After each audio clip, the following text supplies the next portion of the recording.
കഥയാരംഭിക്കുന്നത് വളരെ സമ്പന്നനായ ഒരു വ്യക്തിയിൽ നിന്നുമാണ്. അയാളന്ന് ഒരു ബാലറ്റ് പെർഫോമൻസ് കാണാൻ വലിയൊരു ഓഡിറ്റോറിയത്തിലേക്ക് എത്തിച്ചേർന്നിരിക്കുകയായിരുന്നു. അയാളുടെ സുരക്ഷയ്ക്ക് ഒരു പറ്റം വരുന്ന അയാളുടെ ബോഡി ഗാർഡ്സും ഉണ്ടായിരുന്നു.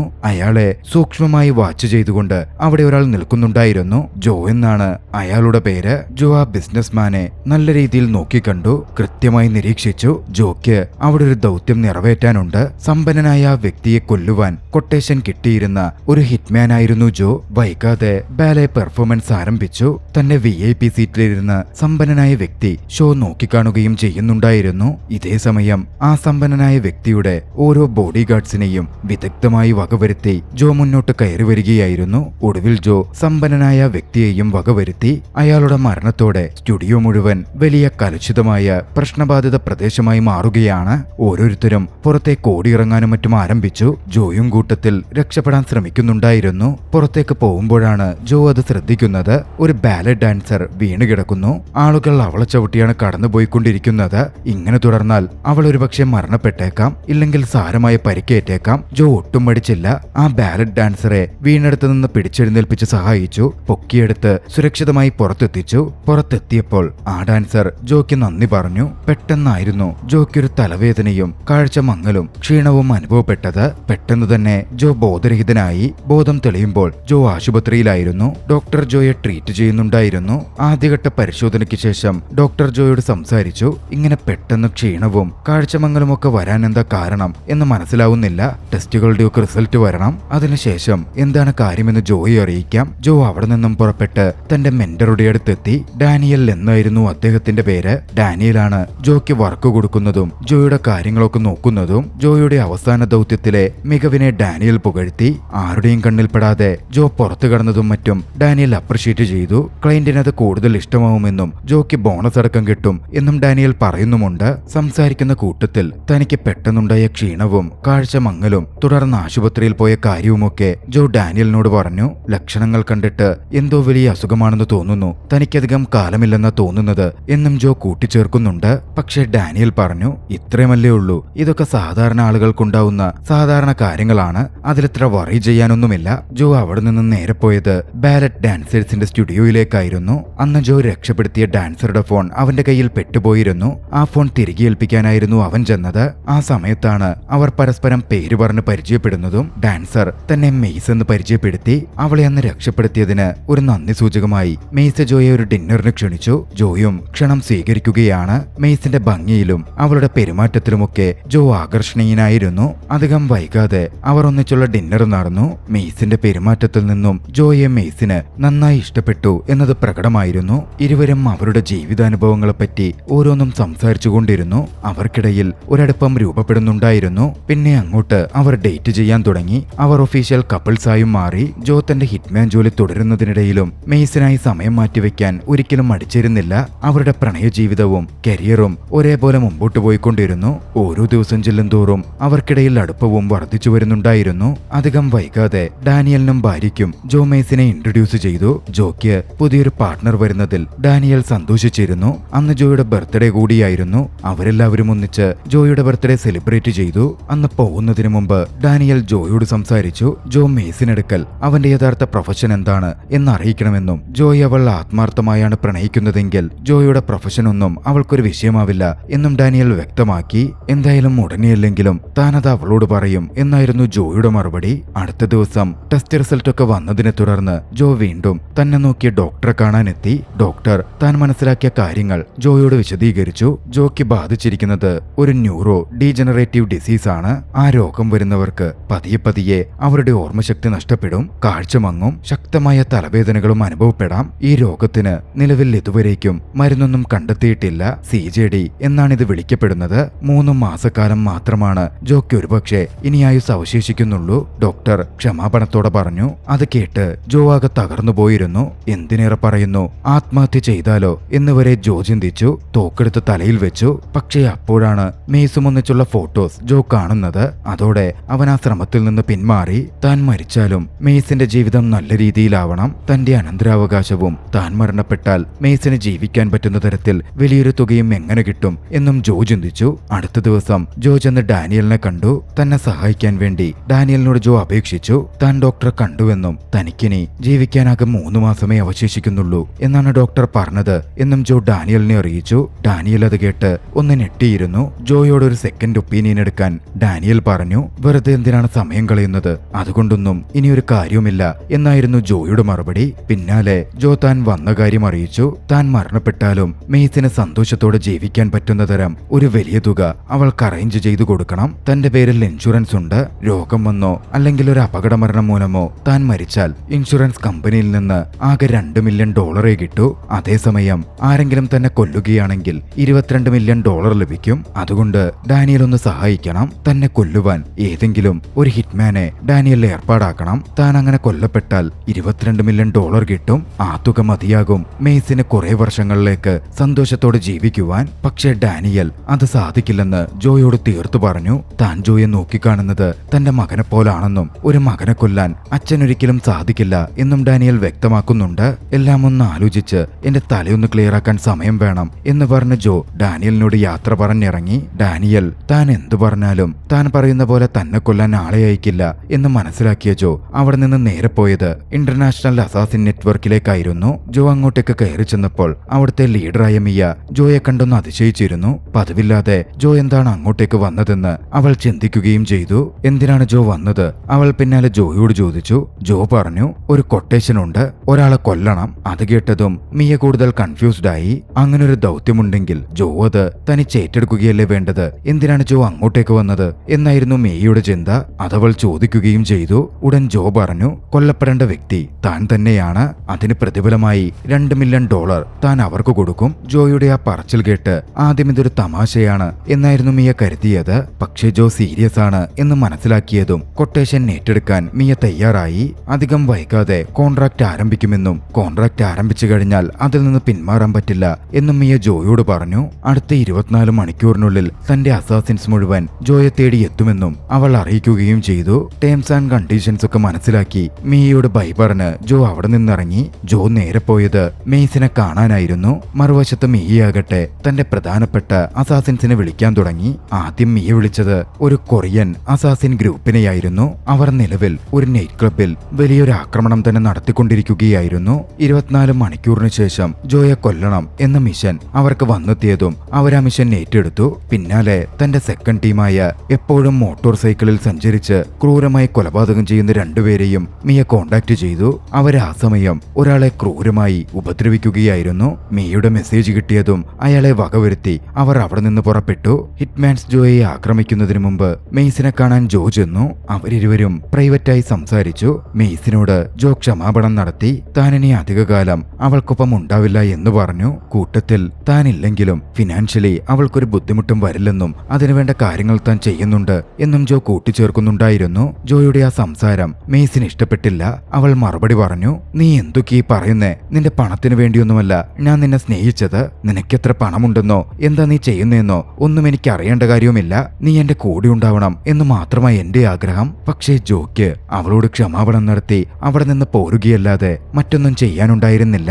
ജോ അവിടെ നിന്നും നേരെ വീട്ടിലേക്ക് പോന്നു. മരണത്തിന് മാനസികമായി തയ്യാറെടുക്കുവാൻ ജോ തീരുമാനിച്ചിരുന്നു. വൈകാതെ ഹിറ്റ്മാൻ സംഘം തന്നെ തേടി എത്തുമെന്നും ജോയ്ക്ക് അറിയാമായിരുന്നു. ജോ അവരെ പ്രതീക്ഷിച്ച് കാത്തിരിക്കാൻ തുടങ്ങി. മറുവശത്ത് കൊറിയൻ ഹിറ്റ്മാൻ സംഘം അങ്ങോട്ടേക്ക് പുറപ്പെടുകയും ചെയ്തു. ആ സമയത്താണ് ജോയ്ക്ക് പെട്ടെന്ന് ജോയെ പരിശോധിച്ച് ഡോക്ടറുടെ ഫോൺ കോൾ വരുന്നത്. ജോയോട് ക്ഷമാപണം നടത്തി അയാൾ ഒരു കാര്യം പറഞ്ഞു. ജോയുടെ ഫയൽ മറ്റൊരു പേഷ്യന്റിന്റെ ഫയലുമായി മാറിപ്പോയതാണ്. ജോയ്ക്ക് നിലവിൽ ഡോക്ടർ പറഞ്ഞ പോലുള്ള ഒരു പ്രശ്നവുമില്ല. ജോയുടേത് സാധാരണമായ ക്ഷീണവും അതിനെ തുടർന്നുള്ള അവശതയും കാഴ്ച മങ്ങലുമൊക്കെയാണ്. അതൊരു പ്രശ്നമുള്ള കാര്യമല്ല. ഡോക്ടർ വീണ്ടും ക്ഷമാപണം നടത്തി. അത് കേട്ടതും ജോ ഒന്ന് ഞെട്ടിയിരുന്നു. എന്ത് ചെയ്യുമെന്ന് ജോയ്ക്ക് പെട്ടെന്ന് ഒരുപിടുത്തവും കിട്ടിയില്ല. തന്നെ കൊല്ലാൻ അസാസിൻ സംഘങ്ങൾ ഉടനടി പാഞ്ഞെത്തും. മറുവശത്ത് ജോയെ കൊല്ലാനുള്ള അസാസിൻ സംഘം ജോയുടെ അടുത്തേക്ക് എത്തിക്കഴിഞ്ഞിരുന്നു. അവരാൽ ആക്രമിക്കപ്പെടാൻ നിസ്സാര സമയം മാത്രമേ അവശേഷിക്കുന്നുണ്ടായിരുന്നുള്ളൂ. തനിക്കിന് ജീവിക്കണമെങ്കിൽ അവർക്കെതിരെ പൊരുതാതെ വഴിയില്ല എന്ന് ജോ തിരിച്ചറിഞ്ഞു. ജോയുടെ വീട്ടിലേക്ക് വാതിൽ തകർത്ത് അസാസിൻ സംഘം കടന്നു കയറുകയാണ്. ജോ അവരോട് ആദ്യഘട്ടത്തിൽ തനിക്ക് ജീവിക്കണമെന്നും താൻ കൊടുത്ത കോൺട്രാക്ട് താൻ തന്നെ ക്യാൻസൽ ചെയ്യുന്നുവെന്നും തിരികെ പൊക്കോളാനുമൊക്കെ പറഞ്ഞെങ്കിലും അവർക്കതൊന്നും അറിയേണ്ട കാര്യമില്ലായിരുന്നു. അവരേറ്റിരിക്കുന്ന കോൺട്രാക്ട് അവർ പൂർത്തിയാക്കും. പിന്നെ പറയണ്ടല്ലോ, അവർക്കെതിരെ ഫൈറ്റ് ചെയ്യേണ്ട അവസ്ഥ ജോയ്ക്ക് വരികയാണ്. ജോയ്ക്കും ചെറിയ പരിക്കൊക്കെ ഏറ്റെങ്കിലും തന്റെ ശക്തമായ നീക്കങ്ങളിലൂടെയും തന്റെ ഫൈറ്റിംഗ് സ്കില്ലുകൊണ്ടും കൊറിയൻ അസാസിൻ സംഘത്തെ മുഴുവൻ വകവരുത്താൻ ജോയ്ക്ക് കഴിഞ്ഞു. ജോ പിന്നാലെ അവിടെ നിന്നും വീടിന് പുറത്തേക്കിറങ്ങി. അപ്പോഴേക്കും ജോയെ തിരക്കി മോട്ടോർ സൈക്കിൾ അസാസിൻസ് എത്തിയിരുന്നു. മറ്റ് വഴികളിൽ നിന്ന് കണ്ടതും വിദഗ്ധമായി അവരെ ഒരു സ്പെഷ്യൽ ലൊക്കേഷനിലേക്ക് എത്തിച്ച ജോ അവിടെ വെച്ച് അവരെ ആക്രമിച്ചു. തന്റെ മികവുകൊണ്ട് അവരെയും വകവരുത്താൻ ജോയ്ക്ക് എളുപ്പം സാധിക്കുന്നുണ്ട്. അവരെ വകവരുത്തിയ ശേഷം അവരിൽ ഒരാളുടെ മോട്ടോർ സൈക്കിളും എടുത്ത് ആ ഏരിയ വിട്ട് ജോ വേഗത്തിൽ റൈഡ് ചെയ്തു പോവുകയാണ്. അപ്പോഴാണ് മിയയ്ക്ക് മെസ്സേജ് വന്നെത്തുന്നത്. തന്റെ 2 ടീമും ജോയെ കൊല്ലുന്നതിൽ പരാജയപ്പെട്ടുവെന്ന്. മാത്രമല്ല ജോ അവരെ വകവരുത്തി എന്ന വിവരവും മിയയുടെ അടുത്തെത്തി. അത് കേട്ടതും മിയ ക്ഷുഭിതയാകുന്നുണ്ട്. താൻ അയച്ച ഹിറ്റ്മാൻസിനെ കൊന്ന് ജോ കോൺട്രാക്റ്റും നിയമങ്ങളുമടക്കം തെറ്റിച്ചിരിക്കുകയാണ്. കോൺട്രാക്ട് ഇനിഷ്യേറ്റ് ചെയ്തത് ജോ തന്നെയായിരുന്നു. ഇപ്പോൾ ജോ എന്നിട്ട് വന്നിരിക്കുന്ന അസാസിൻസിനെ കൊന്നുതള്ളുകയും ചെയ്യുന്നു. എന്ത് വില കൊടുത്തും അതുകൊണ്ട് ജോ മരിക്കണം എന്ന് മിയ തീരുമാനിച്ചു. തൊട്ടു പിന്നാലെ യൂറോപ്പിലെ തന്നെ ഏറ്റവും സമർത്ഥരായിട്ടുള്ള 4 ഹിറ്റ്മാൻസിനെ ജോയെ വകവരുത്താൻ മിയ പറഞ്ഞയച്ചു. തന്റെ വലങ്കയായ മാക്സിനടുക്കൽ ജോയെ പിടികൂടാനും വകവരുത്താനും വേണ്ട നടപടികളിലേക്ക് കടക്കാനും മിയ നിർദ്ദേശം കൊടുത്തു. ഐസക് എന്ന പേരുള്ള ഒരു ഹിറ്റ്മാന് ജോയെ കൊല്ലാനുള്ള കൊട്ടേഷൻ മിയയിൽ നിന്നെത്തിയിരുന്നു. കൊട്ടേഷൻ കണ്ടതും ഐസക്കിന് വലിയ സന്തോഷമായി. $2 മില്യൺ നിന്ന് പ്രതിഫല തുക $4 മില്യൺ അതിനോടകം മിയ ഉയർത്തിയിരുന്നു. ഇതേ സമയം തന്നെ സിബിലിംഗ് അസാസിൻസായ 2 പേർക്കും മിയയുടെ മെസ്സേജ് വന്നു. ഭ്രാന്തന്മാരായ 2 പേരായിരുന്നു അവർ. കൂട്ടത്തിൽ ഒരാളുടെ പേര് സ്കോട്ട് എന്നാണ്. 2 സ്ത്രീ അസാസിൻസിനെയും ജോയെ കൊല്ലുന്ന ദൗത്യത്തിലേക്ക് മിയ നിയോഗിച്ചിരുന്നു. വളരെ ക്രൂരമായി ആളുകളെ വശീകരിച്ച് കൊലപ്പെടുത്താൻ കഴിവുള്ളവരായിരുന്നു അവർ.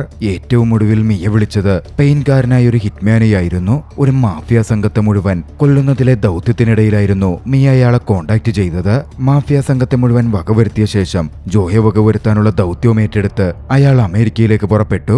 മറുവശത്ത് ജോയാകട്ടെ ഡാനിയലിന്റെ വീട്ടിലെത്തിച്ചേർന്നിരുന്നു. ഡാനിയലിനോട് ജോ സംസാരിച്ചു. ജോക്കേറ്റ പരിക്കുകളും മുറിവുകളും ഡാനിയൽ ട്രീറ്റ് ചെയ്തു കൊടുത്തു. പിന്നാലെ ഉണ്ടായ കാര്യങ്ങളും അസാസിൻ ഗ്രൂപ്പിന് തന്നെ കൊല്ലാൻ കൊട്ടേഷൻ ഏൽപ്പിച്ച കാര്യവും ഡോക്ടർ വിളിച്ച കാര്യവുമടക്കം ഡാനിയലിനോട് ജോ വിശദീകരിക്കുന്നുണ്ട്.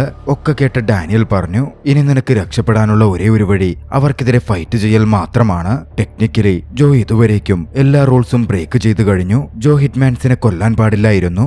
എന്നിരുന്നാൽ തന്നെയും ഈ ഇഷ്യൂ സോൾവ് ചെയ്യാൻ അസാസിൻ ഓർഗനൈസേഷന്റെ ഹെഡിനെ കണ്ട് താൻ ശ്രമിക്കാമെന്ന് ഡാനിയൽ പറയുകയും ചെയ്തു. മറുവശത്ത് ഐസക് ആകട്ടെ ജോയെ പിടികൂടാൻ പുറപ്പെടുകയായിരുന്നു. മിയ ഐസക്കിനെ കോണ്ടാക്ട് ചെയ്തു. ജോയെ പിടിക്കാൻ ഏറ്റവും എളുപ്പം അവന്റെ ഗേൾഫ്രണ്ട് മെയ്സിനെ പിടികൂടലാണെന്നും അവളെ പിടികൂടി ബന്ദിയാക്കാനും മിയ നിർദ്ദേശിച്ചു. പിന്നെ വൈകിയില്ല.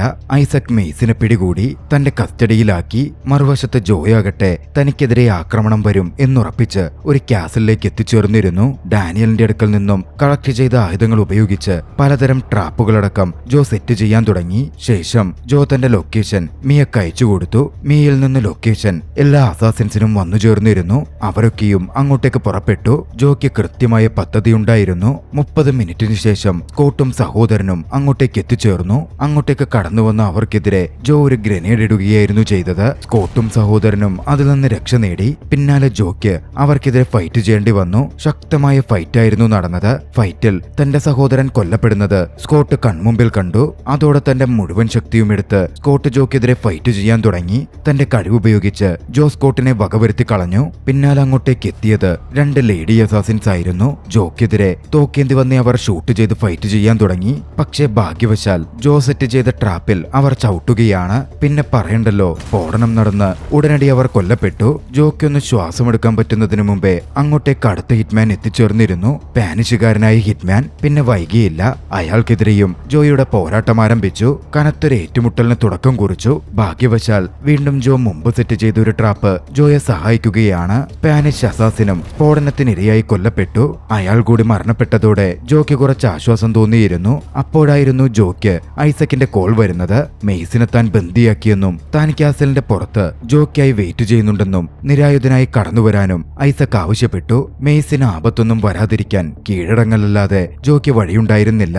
താൻ പുറത്തേക്ക് വരാം എന്ന് സമ്മതിച്ച ജോ പുറത്ത് കാത്തിരിക്കാൻ ഐസക്കിനോട് പറഞ്ഞു. ഇതേസമയം അതേ കാസലിലേക്ക് മിയയുടെ വലങ്കയ്യായ മാക്സും തന്റെ സംഘാംഗങ്ങളും ആയുധങ്ങളുമേന്തി എത്തിക്കഴിഞ്ഞിരുന്നു. അവരെ കണ്ടതും ഐസക്കിന് മുമ്പിൽ കീഴടങ്ങുന്ന കാര്യം ജോ ഒന്ന് ഡിലേ ചെയ്തു.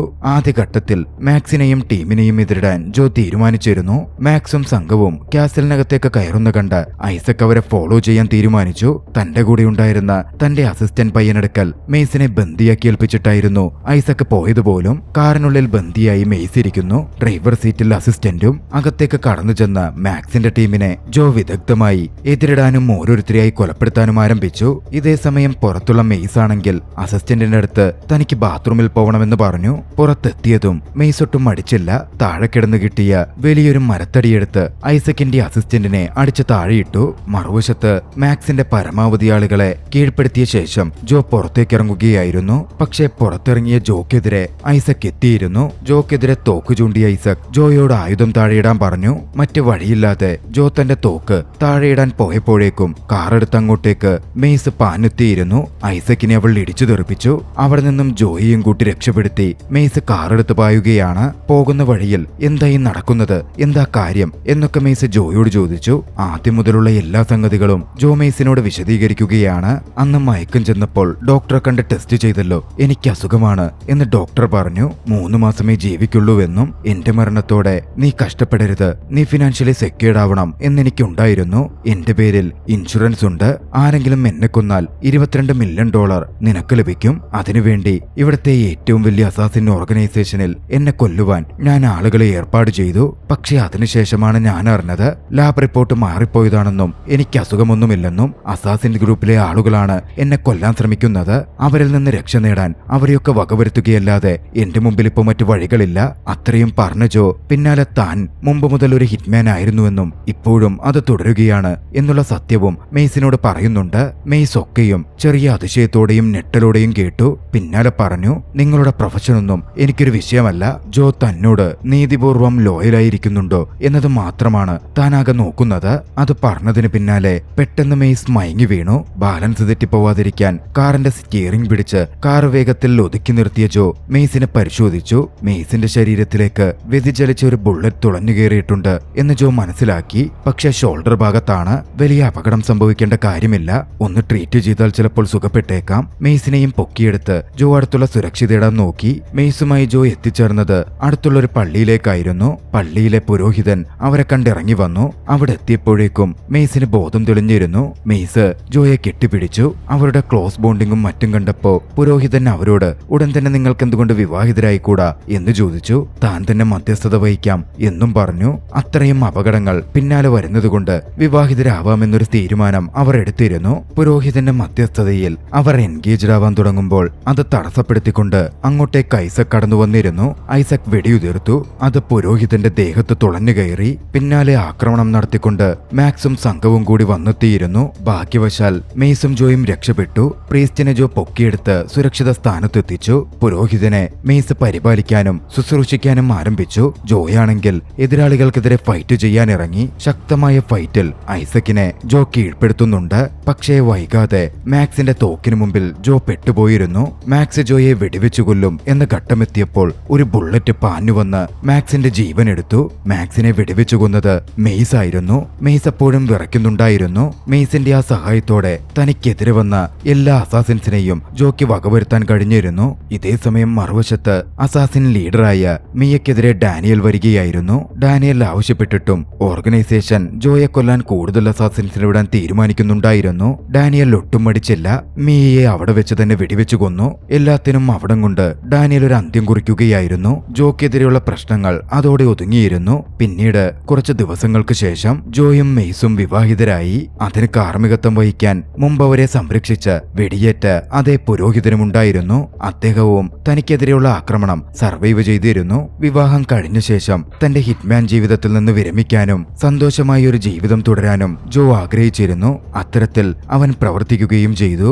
ആ ദൃശ്യങ്ങളോടെ ചലച്ചിത്രം അവസാനിക്കുകയാണ്. രസകരമായ ചലച്ചിത്രം നിങ്ങൾക്കിഷ്ടമായെങ്കിൽ വീഡിയോ ലൈക്ക് ചെയ്യുക. അഭിപ്രായങ്ങളും നിർദ്ദേശങ്ങളും കമന്റുകളിൽ രേഖപ്പെടുത്തുക. കഴിയുമെങ്കിൽ ചാനൽ സബ്സ്ക്രൈബ് ചെയ്തും കൂട്ടുകാർക്ക് ഷെയർ ചെയ്തു കൊടുത്തും ഞങ്ങളെ സപ്പോർട്ട് ചെയ്യുക. അടുത്ത എപ്പിസോഡിൽ മറ്റൊരു മികച്ച ചലച്ചിത്രവുമായി നമുക്ക് കണ്ടുമുട്ടാം. അതുവരെ ബൈ.